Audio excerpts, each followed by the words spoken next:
Ma rencontre avec la plume s'est réalisée petit à petit. Je pense que les premières fois, c'était quand j'étais enfant. J'étais une grande fan de récolte. Donc je pouvais récolter des coquillages, du sable, des plantes, et donc les premières plumes lors des balades.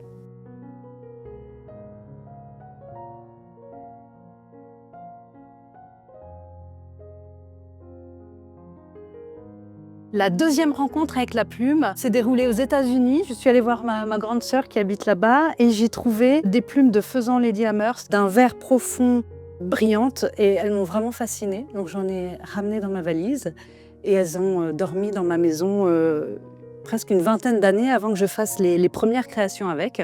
Et à ce moment-là, quand j'ai commencé à travailler ces plumes, j'en ai cherché d'autres et je me suis rendu compte du panel extraordinaire des sortes de plumes existantes. Et là, je pense que c'est ce qui a déclenché ma fascination. Je suis diplômée dans les secteurs de la vente, du social et de la culture, et j'ai travaillé dans ces trois domaines avec passion. J'ai testé de nombreuses activités artistiques comme le modelage, la sculpture, la reliure, la gravure, la couture également. En 2000, lors de mon premier emploi chez une chapelière, j'ai été prise sur un poste de création de bijoux de cristal. En 2011, je décide de revenir aux bijoux et je teste une première activité en couveuse d'entreprise. À ce moment-là, je commence à faire des bijoux avec toutes sortes de matériaux naturels. Alors le bois, la corne, le crin de cheval, le cristal également, les minéraux et les premières plumes. Mais à ce moment-là, je travaille la plume seule, avec par exemple une perle. Au fil du temps, je découvre une plume, puis une autre, et encore une autre, et je commence vraiment à m'intéresser à ce matériau sensible, doux et très résistant à la fois. Et au fil des années, elle finit par prendre la place principale de mes créations. La plume est un matériel très réglementé. Il y a une charte qui a été signée à Washington pour protéger la faune et la flore, et de nombreux oiseaux sont protégés, donc on ne va pas utiliser les plumes dans la création. On va essentiellement utiliser les oiseaux de basse-cour, les poules, les canards, les pintades, les oies, et puis la chasse également avec les faisans. J'ai une belle plume de cigogne, et comme il y en a beaucoup en Alsace qui muent en été et que nos trottoirs sont remplis de plumes, je m'étais dit chouette, je vais pouvoir faire une collection spéciale Alsace en utilisant ces plumes de cigogne. Mais celle-ci, par exemple, est protégée, donc on ne va pas l'utiliser dans les créations. Par ici, nous allons avoir un ensemble de faisans différents, et là, vous pouvez déjà vous rendre compte que la nature fait des choses très graphique, plus simple, brillante. On a vraiment une multitude de possibilités. On va pouvoir travailler avec la plume d'oie sur le même animal. On va avoir des grandes, des moyennes, des choses très raides, comme ceci également. Et on va venir teindre, couper et agencer pour chaque création.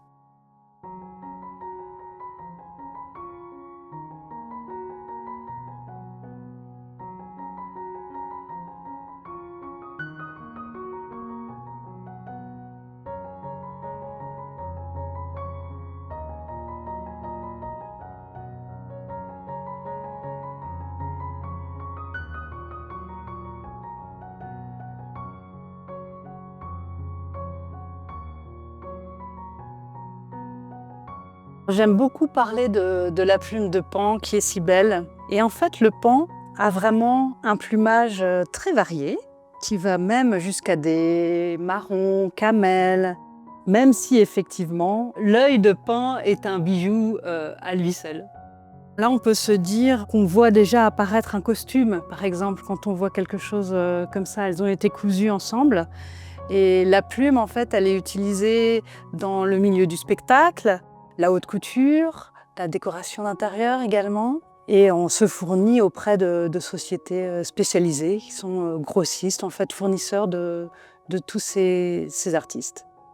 On peut également parler de la plume d'autruche, qui est très aérienne et qui va venir vraiment sublimer certaines créations. Je ne viens pas du milieu de la plumasserie et quand j'ai commencé ce travail de la plume, je n'avais même pas idée que c'était un métier. Je ne connaissais pas non plus le nom de l'appellation de plumasserie. J'ai appris de manière autodidacte, en faisant des essais, des tests, en réfléchissant comment monter ces plumes. Avec le temps, je découvre le métier de plumassier. Je m'intéresse de plus en plus aussi à ce métier et je découvre qu'il est utilisé dans plusieurs secteurs. Je découvre aussi que c'est un métier assez secret. Il n'y a pas de support papier, il n'y a pas de support sur Internet. C'est un métier qui se transmet à l'oral.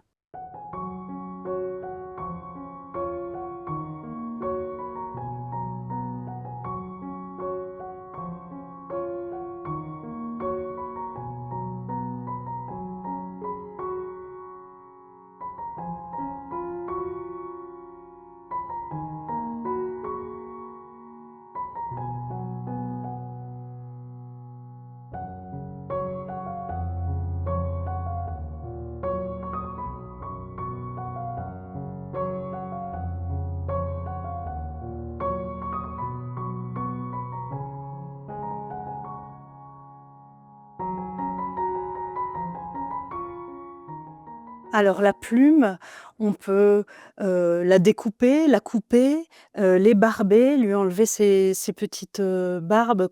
On peut la colorer, la teindre. On peut aussi la parer, c'est-à-dire qu'on va enlever, on va l'affiner pour la rendre plus plate et enlever cette partie qui est la côte pour ensuite la mettre très à plat et par exemple faire de la marqueterie. Alors la plume, on peut venir également la friser pour lui donner du volume. On peut venir la coller pour lui donner certaines formes. On va également la coudre. Donc en fonction du projet souhaité, on va utiliser une ou plusieurs techniques. Je réalise des bijoux, des accessoires pour le quotidien, mais aussi pour les mariages ou des événements particuliers. Des petites séries, du sur-mesure également et des pièces un peu d'exception, des pièces uniques.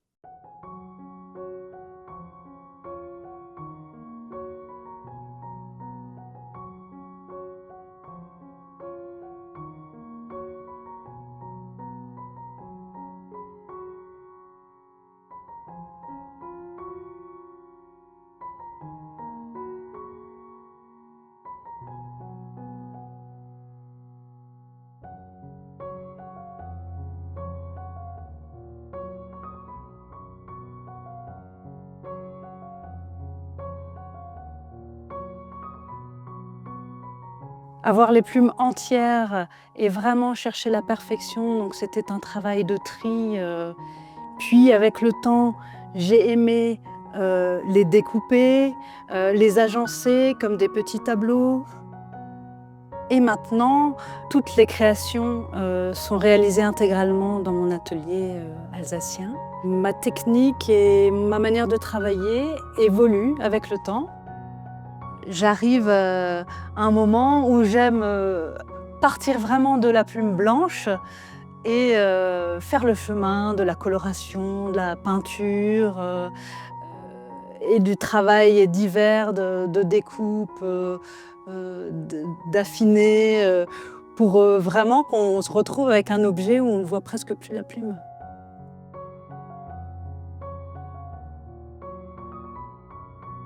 Lorsque j'ai une commande spéciale, par exemple pour un mariage, Je m'efforce toujours de savoir, le plus d'informations possible sur l'ensemble, de la fête, que ce soit loin, hein, si la personne est à l'autre bout de la France ou en physique ici. J'essaye d'avoir, l'ensemble, est-ce qu'il y a des coloris? Est-ce que c'est une fête champêtre? Est-ce que c'est une, fête chic? Avoir, des photos, des costumes, et des vêtements. Si possible, pourquoi pas les souliers et cetera, pour essayer d'avoir vraiment, une image globale de la fête. J'attends aussi que les personnes m'expliquent au plus proche de leurs souhaits. Après ce premier échange, on va, fonctionner avec, des échanges de photos. Je vais envoyer plusieurs propositions avec les tissus, les plumes et on va faire des va-et-vient pour m'orienter, pour qu'ils puissent me guider justement et que j'arrive vraiment à répondre, à leurs souhaits.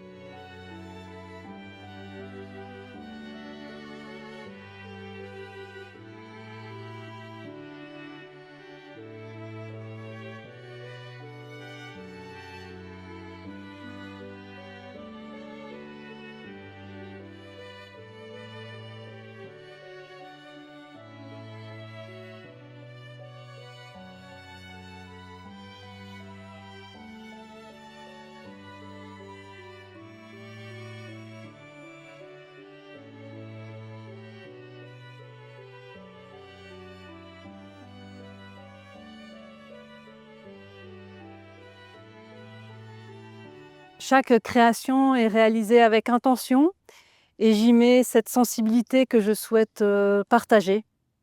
C'est, heu, c'est vraiment, un honneur pour moi, de voir mes créations portées.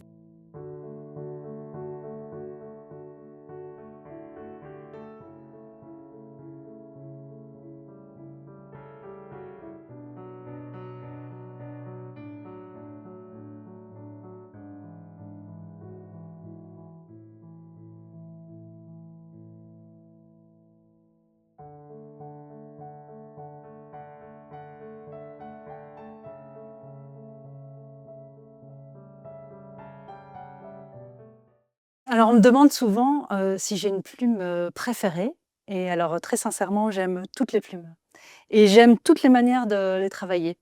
Alors, vous pouvez avoir, des plumes, que j'appellerais peut-être, libres, volantes, des plumes qui vont être découpées, vraiment plus graphiques, des plumes qui vont être collées et donc comme figées pour en réaliser de la marqueterie.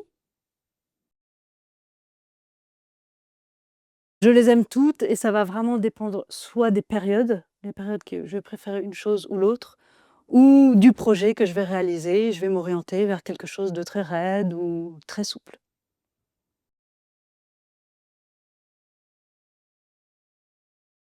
Pour moi, la nature, c'est une source inépuisable d'inspiration et chaque saison a ses particularités. Au printemps, par exemple, le soleil qui vient illuminer, les feuillages vert tendre, ça me fait complètement vibrer, en fait et j'ai envie de retransmettre dans les créations après. L'automne également, avec ses couleurs flamboyantes, mais ce sont également, les fleurs ou les insectes.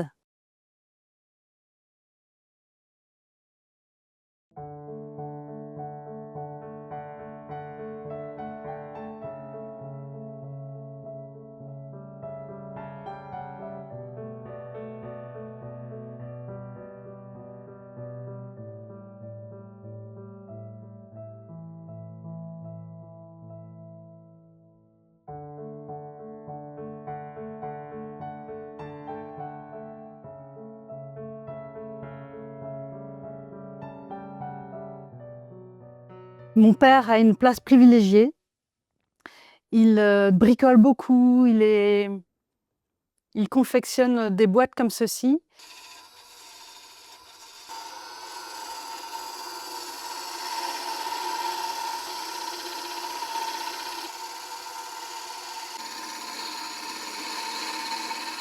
Dernièrement, je m'étais dit que j'aimerais bien développer la plume sur autre chose que le bijou.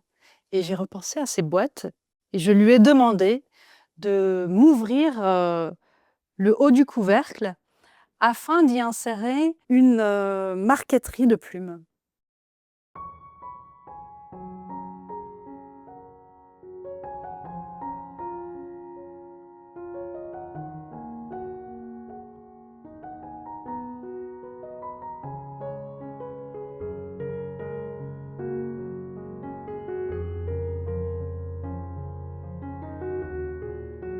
De mon point de vue, c'est un peu une philosophie ou même un objectif, c'est de développer le beau, de regarder le beau et je m'évertue à faire cela. Je pense que c'est primordial de le développer pour qu'il ait une place importante.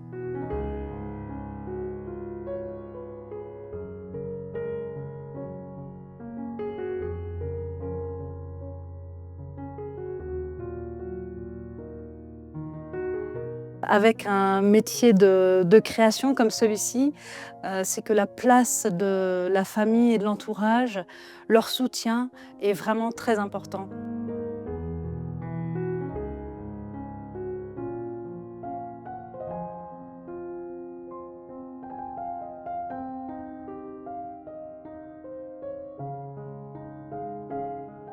Je suis aujourd'hui heureuse d'avoir ce nouvel atelier dans lequel je peux évoluer et là, c'est un gros travail de mon mari qui est toujours là pour me soutenir.